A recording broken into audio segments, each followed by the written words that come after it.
think about this. But that's not who we are. We're not going to keep quiet. And I'm here to fight. And I won't go quietly. Who's with me? Woo! All right. We need you to join us. We need you to tell people about the Privacy for All Act. We're going to put up a shareable article and quote about this act on the Canvas for a Cause Facebook page. Use your social media to help end oppression, but don't stop there. We need more than Facebook activists. Okay, so the thing that a lot of passersby or people who aren't very connected to the struggle is that they don't understand that misgendering is transphobic violence. The misgendering of a trans body is violence against that person. The inaccessibility of basic, human services, that is transphobic violence. Yeah. The fact that we are not able to simply change an archaic gender marker, the fact that we are not able to simply change our names, have it go through a speedy process, the fact that we have to fight fucking uphill legal battles in order to change some archaic fucking legal statuses to better show who we really are is bullshit, and that is transphobic violence. I really hope Congress can hear me right now, or someone who represents them, because the fact of the matter is, I don't want a bunch of old, cis-het white men telling me and my friends who we are and who we can be and how fast we can do things. It's bullshit. And a lot of people, myself included, I really didn't understand what it was like to be trans and a person of color, and I never will. But I try every single day to be a better ally to my trans family. And the thing of the matter is, that is just more bullshit. That there's a bunch of fucking white, cis-het men telling trans women of color and trans people of color that they can't do things because, oh my gosh, it might be unsafe for the children. How am I going to explain this to my children? How am I going to tell my spoiled, rotten little children that there are people who don't feel like they are, what they are on the inside is reflected on the outside? How am I going to explain them? That's not my job. That's your job as a parent. You raise them. That's what you get to do. That isn't my job or anybody else's job to explain to your children that trans people exist. But we exist, and we are staying here for a long, long time, and we're not going anywhere. And that's why you need to make basic services pretty accessible to us, because we've been here for a long time, and the fact of the matter is that when I hear about my friends being rejected for getting testosterone or estrogen. The fact that, these simple things that I see them marketing all the time, are you a man over 50 who can't get it up? Do you need more testosterone? I'm why do we care about that? Why do we care about old cis-het men being able to please people in bed when there are trans people homeless because they can't afford basic services and they're not accessible? Why is that fair to anybody? It's not. It's clearly not, but apparently it's okay. Because radical folks, have never received recognition from the mainstream, and being trans and queer is radical. Don't let anybody tell you otherwise. Our existence is radical.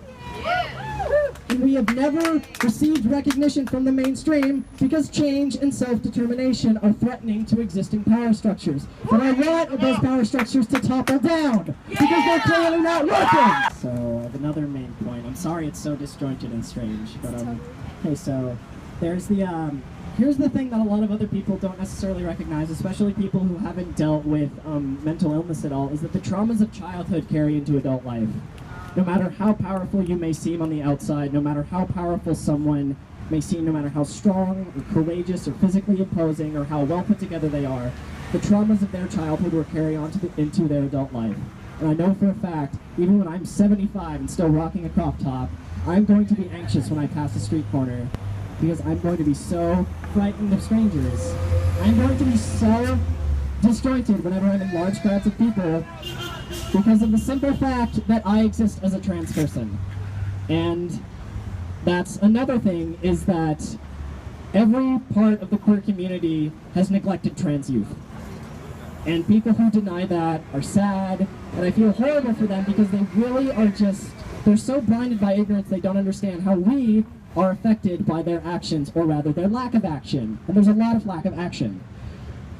And that's the thing. Trans youth, the trauma that we suffer, what we go through, having to jump through these legal hurdles, and there are some of us who are not yet of legal age, and that's a lot of us. It's even harder, especially when we don't have parents who are understanding. Parents who would rather not ask about it. They wouldn't want, they don't want to talk about anything. Or there are parents who force a trans child to go by their birth name and say, oh, no, that's wrong, you can't do that, you're not allowed to. Like, who the fuck are they to say that? Who the fuck are these awful, bigoted people, especially parents? You brought this child in the world, and you're not going to raise them as who they want to be? You're living vicariously through your child, and that is disgusting. Yeah.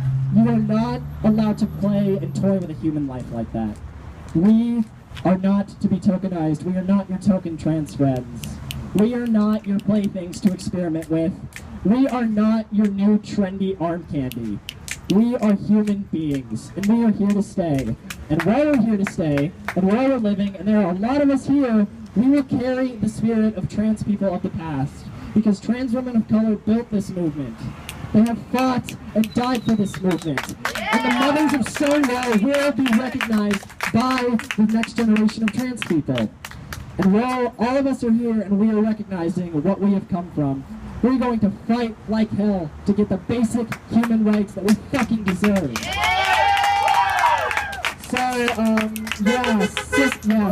cis people, if you're really that nervous about trans people, you should be, because the revolution is already here and it isn't fucking stopping. And thanks for being here. I want to start off first by acknowledging our settler status on indigenous land that was stolen. So just giving a moment to reflect on our privilege being here on land that was taken from indigenous people. And also to acknowledge our trans ancestors who have paved the way for us through their survival and through the hard work that they've done in order for us to even exist in this moment right now. Kind of some mixed feelings actually coming into this today, just because I think in the trans movement, I'm going to specifically talk to this group because we're here as supporters of trans rights and trans people and trans justice. And I think what we're missing is centering people who are most marginalized.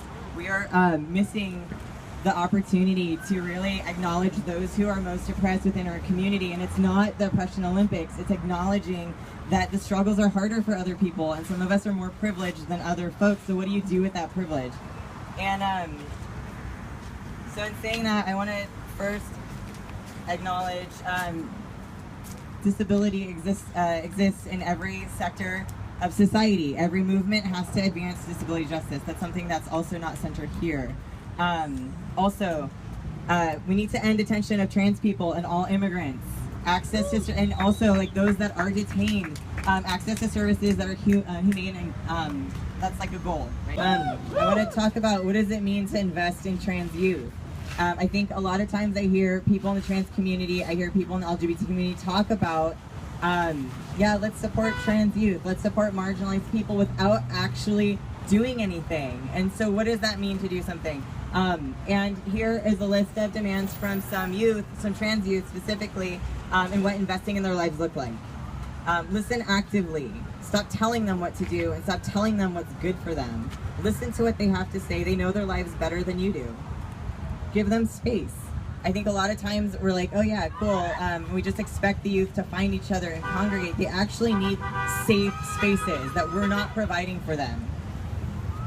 Stop policing access to community members and to community. I think a lot of times also youth get put into spaces that are controlled specifically from different organizations instead of working together and collaborating with the multiple LGBT organizations that we have in San Diego that's not being fostered. And so we're not teaching them how to coexist with other people, how to collaborate with other organizations. We need to start advocating for them in towards doctors, education, to medical and hospitals and schools and faculty. We talk about bullying in schools, and a lot of times we think it's the students that are bullying. Faculty and staff are bullying our trans youth. We need to bring youth into the conversation. We keep having meetings after meetings. We have, and they're just meetings. Everyone just goes and talks. But youth are not in those meetings. Youth are not there to share what their experiences are with their faculty, with school boards, telling them that they can't use bathrooms, telling them that they're being dramatic because of their identity when they're just trying to make it through the day. So part of that is, what do you do besides just having meetings? Show up to school boards. Find out ways where we can start creating advocacy through teach-ins, through going to schools and reaching out. It's a lot of work. This is not easy. This is not like a walk in the park. This is commitment. And so when we talk about allyship, like, I'm an ally to the youth. What do you need? Show up and be there and be willing to work. So I also want to talk about visibility. I've been hearing a lot recently, especially with San Diego Pride coming up and the transgender community being named the Grand Marshal. And it's like, oh, we're doing this for visibility.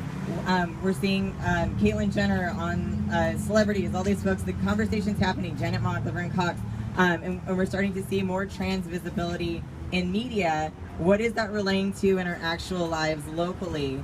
And I think something to think about is who's controlling that visibility and who's deciding who's trans enough and what is an appropriate trans expression or identity. And we have to, as like in our community, make sure that we are keeping strong what our roots are and that we're protecting our own visibility and not giving that power to cis people, not giving that power to cis gay men.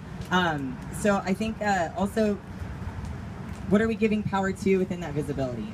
Hormones and surgery, right? What about people who don't want that? What about non-binary, gender non-conforming, trans people who cannot have surgery, who cannot have hormone treatment, who don't want that? And how are we not bringing them at the forefront again and celebrating their identities and their expression first? And as like everyone's celebrating trans visibility, or this movement right now, or in the media, blah, blah, we're also seeing a rise in violence against trans people, specifically trans women of color, specifically Black trans women. So again, we have to make sure that we are not letting cis people patrol and police how we identify.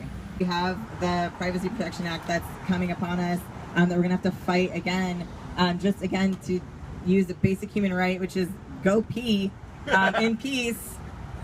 And I want everyone here to know, like, it's hard to think like I can't change anything, I'm just one person, but like I get so frustrated because like you just don't know how powerful you are, like you don't know how strong your voice is, you don't know the impact you have on the people around you, you don't know like the influence and just the energy that you have to exchange with your family and with your friends and with people at work or people at school.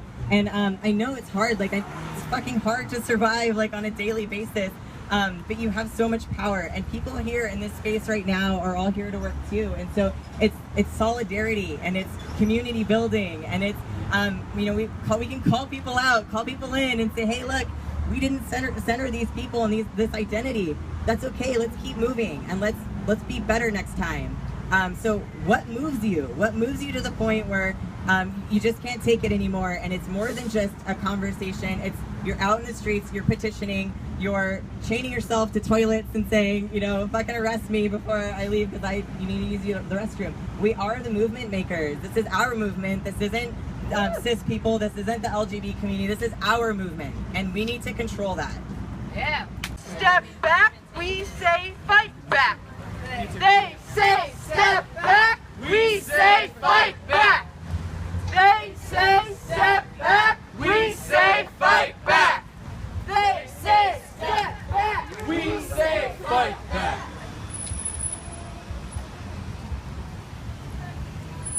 Hey, hey. Hey, hey. Ho, ho. Trans people are beautiful. Hey, hey. Ho, ho. Trans people are beautiful. Hey, hey. Ho, ho. Trans people are beautiful. Hey, hey. Ho, ho. Trans people are beautiful. Hey, hey. Ho, ho. Trans people are beautiful. Hey, hey. Ho, ho. Trans people are beautiful. Hey, hey. Ho, ho. Trans people are beautiful. Hey, hey. Ho, ho. Trans people are beautiful. Hey, hey. Ho, ho. Trans people are beautiful. Hey, hey. Ho, ho. Trans people are beautiful. Hey, hey. Ho, ho. Trans people are beautiful. Hey, hey. Ho, ho. Trans people are beautiful. Oh, trans people are beautiful. I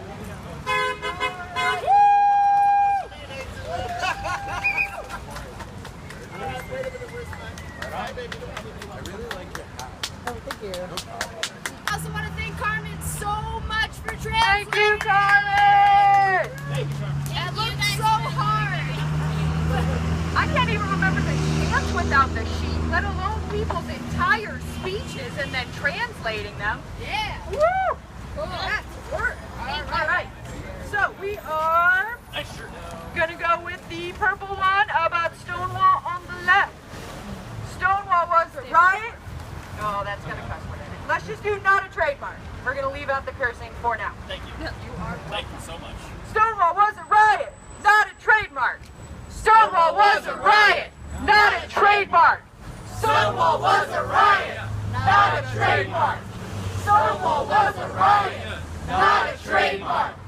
Stonewall was a riot, not a trademark. Stonewall was a riot, not a trademark.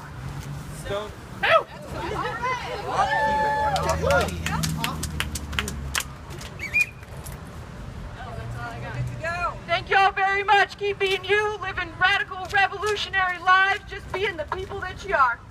Yeah.